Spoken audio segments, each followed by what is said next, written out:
ಎಲ್ಲ ರೆಫರೆನ್ಸ್ ಹೇಳಿದ್ವಿ, just first 2 ಆಮೇಲೆ 4 ವಚನ.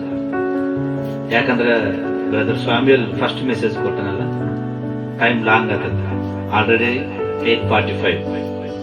ಸೊ ನೀವು ಆಲೋಚನೆ ನೀತಿಮಂತರಾಗಿರ್ಬೇಕು ಸಾರ್. ನನ್ನ ನೋಡಿದ್ರೆ ಎಲ್ಲರೂ ರೆಸ್ಪೆಕ್ಟ್ ಕೊಡ್ಬೇಕು, ಇದು ಕೊಡೋದಲ್ಲ. ಎಷ್ಟು ಕಷ್ಟ ಬೀಳ್ತೀರಿ ಇವತ್ತು. ಭಾನುವಾರ ಯಾಕಂದ್ರೆ ಬಂದಿರ್ತಪ್ಪ ಅನ್ಸುತ್ತೆ, ತುಂಡು ಇಂಗ್ಲೀಷ್ ಹೆಂಗ ಕಿತ್ಬೇಕು, ಹೆಂಗಿಲ್ಲ ಕೂತಿ ಹೊರಗೆ ಬಂದಿರ್ತೈತೆ.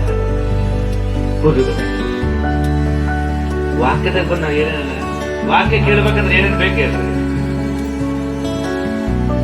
ಮೈ ಕ್ವಶನ್, ವಾಕ್ಯ ಕೇಳ್ಬೇಕಂದ್ರೆ ನಿಮ್ಗೆ ಏನೇನು ಬೇಕು? ಸಮಾಧಾನ ಅಂತ ಹೇಳ, ಎನರ್ಜಿ ಹೋಗಿ ನಿದ್ದೆ ಬರಬಾರ್ದು. ನೋಡಿ ಯಾರು ಮಾತಾಡ, ದೀಪಂ ಕಟ್ಟಿದ ಮೀರಿ ದೀಪ ಆಡ್ತಿರ್ತೀವಿ, ನೀವು చెప్పాలి ನನಗೆ.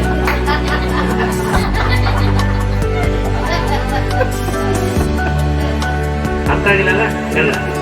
ಈಗ ಬೆಳಬೇಕಂದ್ರೆ ನೀವು ಅದು ಆಡ್ತಾರೋ ನೀವು, ಬಟ್ ನೀವು ಮಾತಾಡೋಣ. ನನ್ನ ಕ್ವಶನ್ ಏನಂದ್ರೆ, ವಾಕ್ಯ ಏನೇನು ನನ್ನ ಮಾಡ್ತಾರೆ ನೋಡಿ, ವಾಕ್ಯ ಕೇಳಬೇಕಂದ್ರೆ ಏನಿರ್ಬೇಕು ಅಂತ. ಅಂಗಡಿಗೆ ಹೋಗ್ಬೇಕಂದ್ರೆ ಏನಿರ್ಬೇಕು, ಹೋಟ್ಲಿಗೆ ಹೋಗ್ಬೇಕಂದ್ರೆ, ಜಾತ್ರೆಗೆ ಹೋಗ್ಬೇಕಂದ್ರೆ, ಶಾಲೆಗೆ ಹೋಗ್ಬೇಕಂದ್ರೆ ಬುಕ್ ಇರಬೇಕು, ಪೆನ್ ಇರಬೇಕು, ಕ್ಯಾರಿ ಇರಬೇಕು, ರೊಕ್ಕ ಕೊಡಿರ್ಬೇಕು. ಹೊಲಕ್ಕೆ ಹೋಗ್ಬೇಕಂದ್ರೆ ಕೂಡ ಹಿಂಗೆ ಇರಬೇಕು, ಕೈಯಲ್ಲಿ ರೊಕ್ಕ ಇರಬೇಕು, ಎಲ್ಲರೂ ರೊಕ್ಕ ಇರ್ಬೇಕಲ್ಲ. ಬಟ್ ನಾವು ದೇವರ ಸನ್ನಿಧಾನ ಬಂದ ಮೇಲೆ ನಮಗೆ ನೀತಿ ಇರಬೇಕು, ಬುದ್ಧಿ ಇರಬೇಕು, ಒಳ್ಳೆ ಜ್ಞಾನ ಇರಬೇಕು, ಭಯ ಭಕ್ತಿ ಇರಬೇಕು. ತಿಳಿದ್ರೆ ಸಾತಾನ ಇಲ್ಲೇ ಡ್ಯಾನ್ಸ್ ಮಾಡ್ಬೇಕು ನಮ್ಮ ಜೊತೆ. Be careful. ನೀವು ಎಷ್ಟೆಷ್ಟು ದೇವ್ರ ಮಾತುಕೊಂಡು ಕೇಳ್ಕೊಂತಾರೋ, ಬಟ್ ದೇವ್ರು ನನಗೆ ಕೊಟ್ಟಿದ್ದ ಆಲೋಚನೆ ನಿಮ್ಗೆ ವಾಕ್ಯ ಹೇಳ್ತಾ ಇರುತ್ತೆ.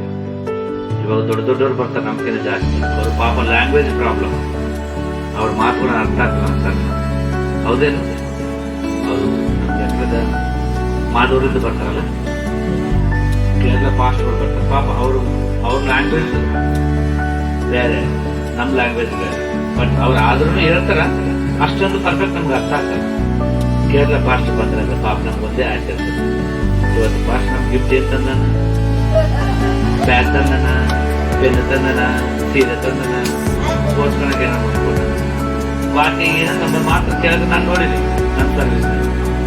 ಅದೇ ಆಮೇಲೆ ಅದು ಬಿಟ್ರೆ ಸಾಕಪ್ಪ, ನಮ್ಗೆ ಕೊಟ್ರೆ ಸಾಕಪ್ಪ. ಕೊಟ್ಟಿದ್ರೆ ಜಗಳ ಸ್ಟಾರ್ಟ್ ಮಾಡ್ಬೇಕು, ಹೆಂಗೆ ಜಗಳ ಸ್ಟಾರ್ಟ್ ಮಾಡ್ಬೇಕು.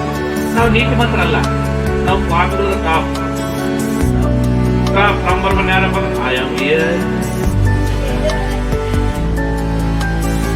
ನೋಡ್ರಿ ನೀವೇ ಚಂದಾಗ ಒಪ್ಕೊಂತೀರಿ. ನಾವು ನೀತಿ ಮಾತ್ರ ಅಲ್ಲ, ಏನೋ ಪಾಠಗಳಂದ್ರೆ ನೀವು ಒಪ್ಕೊಂತೀರಿ. ನನಗೆ ಬಂದ್ರೆ ಏನು ಬಂದಿದ್ರೇನಪ್ಪ, ಆಶೀರ್ವಾದ ಕೊಡುತ್ತ ಪರ್ಮನೆಂಟ್ ನನ್ನ ನೀತಿ ಮಂತ್ರ ಅಂತ ಆ ದೇವ್ರು ಹೇಳಿದ್ರೆ, ಆ ದೇವ್ರ ಮಂತ್ರ ಕೇಂದ್ರ ಪಾಠ ಏನು ಕೊಡ್ತಾನ, ಒಂದು ಪಾಠ ಬಂದ ನಿಮ್ಮನೆಗೆ ಏನಂತ ನೋಡ್ರಿ, ಬಂದಿದ್ರೆ ನೀವು ನೋಡ್ರಿ. ಬಾಬ್ದರ್ ಓದ್ಕೊಂಡು ಹೋಗಿನೇನು, ಹೋದರ ಬಾಬ್ದರ್ ಓದ್ಕೊಂಡು ಹೋಗಿನೇನು. ಅವರು ಕೂಡ ಬಹುಮಾನ ನಾನು ಕೊಡಷ್ಟು ದೇವ್ರ ಕೆಪಾಸಿಟಿ ನನಗೂ ಕೊಟ್ಟ. ಬಟ್ ನೀವು ಅದನ್ನೇ ಪ್ರೀತಿ ಮಾಡ್ತಾನೆ, ಇದನ್ನು ಪ್ರೀತಿ ಮಾಡಿ ಅಂತ ಕೊಡ. ಬ್ಯಾಗ್ ಅಂದ್ರೆ ಎಲ್ಲರಿಗೂ ಇಷ್ಟ ಇದೆಯಲ್ಲ, ಪೆನ್ನು, ಕಂಪಾಸ್, ಇದು ಲಾಸ್ಟ್ ಬಂದು ನೋಡಿ. ಫಸ್ಟ್ ಏನ್ ಬೇಕಂತ ಬ್ಯಾಗ್ ಬೇಕು, ಪೆನ್ ಬೇಕು, ಪುಸ್ತಕ ಎಲ್ಲ ಬೇಕು, ಲಾಸ್ಟ್ ಅದು ಬೇಕಯ್ಯ. ಮತ್ತೆ ಕಷ್ಟ ಬ್ಯಾಗ್ ಬರಕ್ಕಿಲ್ಲ, ಇದಿದ್ರೆ ಎಲ್ಲ ಬರೋದು. ಸೊ ಎಲ್ಲದ್ರ ನಾವಿರಬಾರ್ದು, ಎಲ್ಲದ್ರಾಗಿದ್ರೆ ನೀತಿ ಮಂತ್ರ ಆಗಿರ್ಬೇಕು. ಇವೆಲ್ಲ ಬಟ್ ನಿಮ್ಮ ಲೈಫ್ ಆಕ್ಟಿವಿಟಿ